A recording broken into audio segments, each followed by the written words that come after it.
Take burner और mister beast almost अपने हर podcast में अपने बिजनेसेस, अपने यूट्यूब एनालिटिक्स, इवन इनकम जो मैक्सिमम लोग रिवील नहीं करते, ये लोग उससे भी रिवील कर देते हैं। Cash is grass, man. Yeah. I doubt that. We like if I make $3-4 million a month, I just spend it on videos the next month. We literally like have razor thin margins and just reinvest it. हम करोड़ों में कमा लेते हैं per month. तो ये इन दोनों का एक कोइंसिडेंस नहीं है, इससे रिवील करने के पीछे इनकी एक बहुत तगड़ी मार्केटिंग स्ट्रेटेजी है, जिसमें इनका मेन गोल यही होता है कि ये तुम्हारा ट्रस्ट जीत सके और तुम इनसे इमोशनली कनेक्ट हो पाओ, क्योंकि उसका इंपैक्ट इनके बिजनेसेस पे पड़ता है। क्योंकि इस रिपोर्ट के अकॉर्डिंग एक एक्सपीरियंस डिजिटल मार्केटिंग एजेंसी ने रिवील करा कि एक स्पेसिफिक इमोशन ज्यादा सेल जनरेट करवा सकता है एज कम्पेयर टू ये एड्स और कैंपेन्स। यही रीजन है कि जब मिस्टर बीस्ट ने फीस्टेबल लॉन्च करी थी तो कुछ महीनों के अंदर ही उन्होंने $10 मिलियन की सेल कर ली थी, और अभी टेक बर्नर ने भी अपनी एनार्क वॉच निकाली जिसका प्राइस 7,000 रुपए था। तो इतनी महंगी होने के बाद भी 24 घंटे के अंदर 5,000 घड़ियां बिकी और वहां से उन्होंने 3.5 करोड़ रुपए की सेल करी सिर्फ 24 घंटे के अंदर। तो टेक बर्नर एक्चुअल में इमोशनल मार्केटिंग करते कैसे, ये देखने से पहले तुम्हें ये पता होना चाहिए कि इनके बिजनेसेस क्या क्या है और आज के टाइम में उन बिजनेसेस से कितना पैसा कमा रहे हैं, क्योंकि तभी तुम्हें पता चलेगा कि वो इमोशनल मार्केटिंग इनके बिजनेस पे कितना बड़ा इंपैक्ट डालती है। बट अब ये खाली मेरा ब्रांड नहीं रहा है, आपने इस ब्रांड के अंदर इतना ज्यादा प्यार डाला, अभी हमारा ब्रांड बन चुका, हम करोड़ों में कमा लेते हैं। You guys just ended up selling 3.5 crore worth of watches in 24 hours. तो टेक बर्नर ने 2014 में अपना यूट्यूब चैनल शुरू करा था और 2021 तक उनके पास बड़ा घर, गाड़ी, करोड़ों का स्टूडियो, ये सब आ चुका था। मतलब कि सिर्फ यूट्यूब से ही वो महीने का करोड़ों रुपए कमा रहे थे। हम करोड़ों में कमा लेते हैं पर मंथ। टॉप 3 में आ रहे हो किसी भी स्पेस में, अब पैसे तो आप कमा रहे हो, ठीक है, आप वेरी गुड चांस कि आप करोड़ों में कमा रहे हो। अब इनका ज्यादा पैसा इसलिए बन रहा था क्योंकि इनका चैनल टेक कैटेगरी में था। टेक, फाइनेंस, बिजनेस, इन कैटेगरी में रेवेन्यू ज्यादा बनता है एंड उसका रीजन सिंपल है। मान लो कि 2 वीडियो है, एक कैरी मिनाटी की और एक टेक बर्नर की, और एक ऐड है iPhone 16 की। पहले वो ऐड कैरी मिनाटी की वीडियो में चलती है। अब वो एडवर्टाइजर कैरी को कम पैसे पे करेगा क्योंकि कैरी की वीडियो है रोस्टिंग यानी एंटरटेनमेंट से रिलेटेड और वो प्रोडक्ट है टेक का, तो दोनों को कोई आपस में लेना देना ही नहीं है, इसलिए कैरी की वीडियो से उनकी सेल कम होगी तो वो पैसा भी कम पे करेंगे। बट अगर वही ऐड टेक बर्नर के चैनल पे चले जो कि उससे नीच से रिलेटेड है, तो ज्यादा चांस है कि उनकी सेल ज्यादा होगी तो वो पैसा भी वहां पे ज्यादा पे करेंगे। यही रीजन है कि टेक, फाइनेंस वगैरह में पैसा ज्यादा बनता है क्योंकि टारगेट ऑडियंस मिल जाती है, लाइक टेक से रिलेटेड हो गया, बिटकॉइन से रिलेटेड हो गया, लाइक दैट। इवन अगर तुम लास्ट मंथ का भी टेक बर्नर का रेवेन्यू देखोगे तो वो कम से कम भी 30 से 40 लाख रुपए होगा एंड स्पॉन्सर वगैरह लगा के वो नंबर CR तक पहुंच जाता है। तो यूट्यूब भी इनका एक बिजनेस ही है जो काफी अच्छा पैसा जनरेट करवाता है और यही चैनल फिर इनके बाकी ब्रांड के मार्केटिंग में भी काम आता है। अब वो कैसे, वो मैं तुम्हें आगे बताऊंगा, बट हाँ, इनके और भी काफी सारे चैनल्स हैं। जस्ट लाइक इन्होंने पपट चैनल खोल रहे हैं कि जिससे इनका कोई एम्प्लॉय कंट्रोल करता है लेकिन पैसा टेक बर्नर के पास आता है। मैं कंपटीशन में आ जाऊंगा स्लो भाई सेकंड।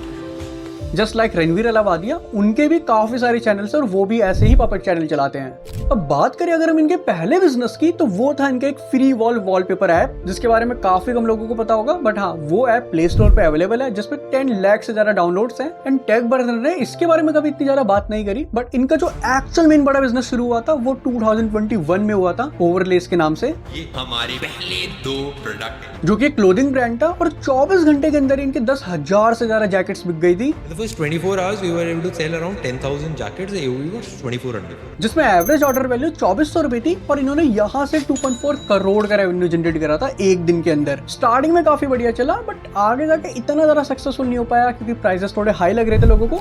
बट इसके बाद इनका सबसे तगड़ा ब्रांड लॉन्च होता है लेयर्स। हमारा सपना इंडिया का नंबर 1 स्किन ब्रांड बनाने का साकार होता दिख रहा है। ये इनका काफी तगड़ा चला क्योंकि सबसे पहले तो इसमें कंपटीशन ही काफी कम था, ऊपर से इन्होंने 1.5 करोड़ की फैक्ट्री खरीद के 30-30 लाख की मशीनें खरीद के खुद ही प्रोडक्शन करी सारी, और लॉन्च के 6 महीने के अंदर इन्होंने 75,000 से ज्यादा स्किन बेची और 5 करोड़ तक का इनका रेवेन्यू बना। हमने जितने ऑर्डर सोचे थे हम पूरे महीने में बेचेंगे, उससे 3 गुना ज्यादा ऑर्डर हमको एक दिन के अंदर आते। फिर इन्होंने अपने एक ऑनलाइन स्कूल लॉन्च करा ब्राइटसो करके। हमने अपना पहला स्टेप ले लिया एक डिजिटल स्कूल बनाने का,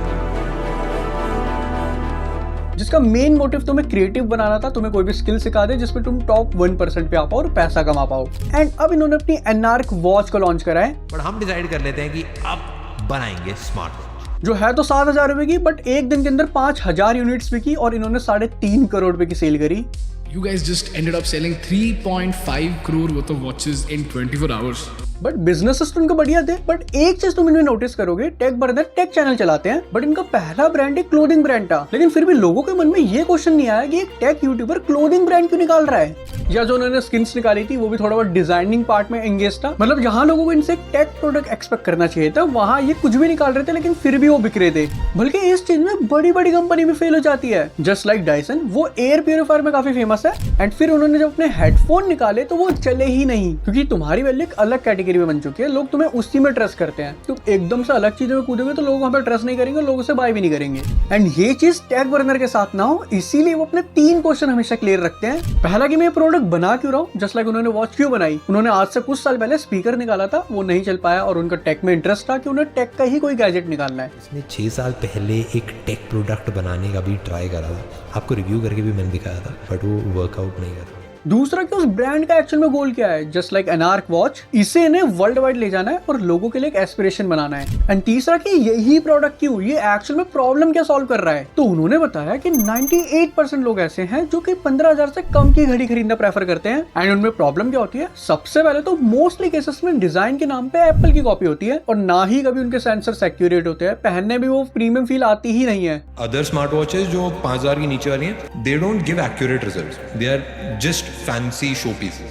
तो उसी को सॉल्व करने के लिए उन्होंने अपना डिजाइन भी यूनिक रखा, जिसे तुम कहीं भी जाके पहन सकते हो। एंड सेकंड चीज, इनके सेंसर्स काफी एक्यूरेट है, जिसे इन्होंने एप्पल से भी कंपेयर करके दिखाया। तो अपने प्रोडक्ट से एक प्रॉब्लम भी सॉल्व कर रहे हैं। इनके ब्रांड का एक्चुअल गोल क्या है वो भी क्लियर है, और टेक बर्नर ने ये ब्रांड शुरू ही क्यों करा वो भी क्लियर है। तो टेक बर्नर ये तीनों चीजें इसीलिए क्लियर करते हैं जिससे लोगों को एक्चुअल में पता हो कि हाँ ये ब्रांड आ क्यों रहा है। कल को उन्हें ये ना लगे कि पैसे कमाने के लिए कुछ भी निकाल दिया। एक प्रॉपर रीजन है उनके पास कि इन्होंने क्यों लॉन्च करा।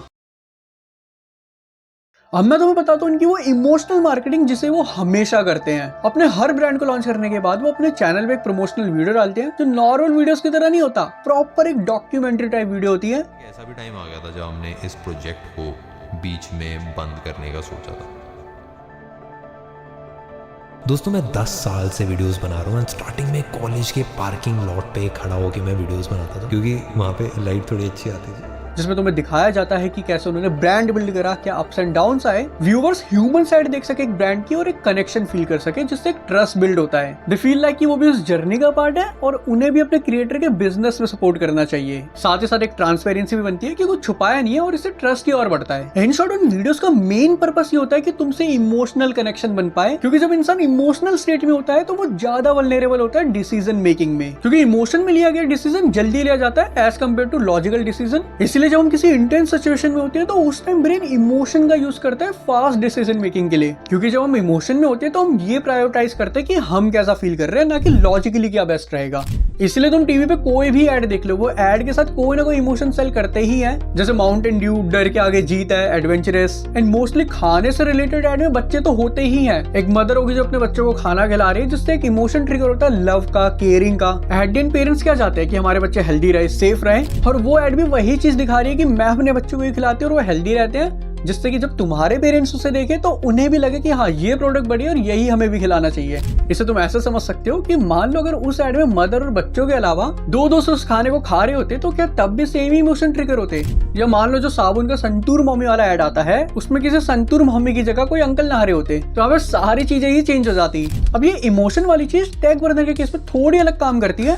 तो देखो जब तुम किसी दूसरे ब्रांड के ऐड देखते हो तो वो कोई ना कोई इमोशन तुम्हारे अंदर ट्रिगर करवाती है। केयरिंग का हो सकता है, या कोई फोमो क्रिएट करवा दे, या इनसिक्योरिटी को तुम्हारी टच कर दे, कि अगर तुम्हारी हाइट छोटी है तो कॉम्प्लेन पियो, जिससे कि तुम उनका प्रोडक्ट जाके खरीदो। तो अब अगर तुम्हें उस सिचुएशन में उस प्रोडक्ट की नीड होगी तो तुम उसे खरीदोगे, वरना नहीं खरीदोगे।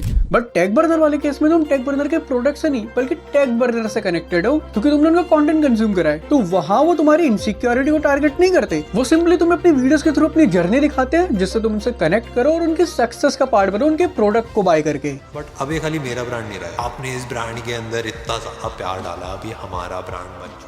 तो इस केस में अगर तुम्हारी इतनी परचेसिंग पावर होगी कि तुम उस प्रोडक्ट को खरीद सकते हो, फिर भी तुम्हें इतना फर्क नहीं पड़ेगा, तो हाई चांसेस है कि तुम उस प्रोडक्ट को बाय कर लोगे, भले ही तुम्हें उस प्रोडक्ट की अब इतनी नीड है भी नहीं। और यहीं पे इन्फ्लुएंसर्स के पास एक बहुत बड़ा एडवांटेज होता है कि वो ये इमोशनल मार्केटिंग इजिली कर सकते हैं, क्योंकि ऑडियंस उनसे कनेक्टेड होती है। बट हाँ, प्रोडक्ट अभी चलेगा जब वो एक्शन में बढ़िया हो।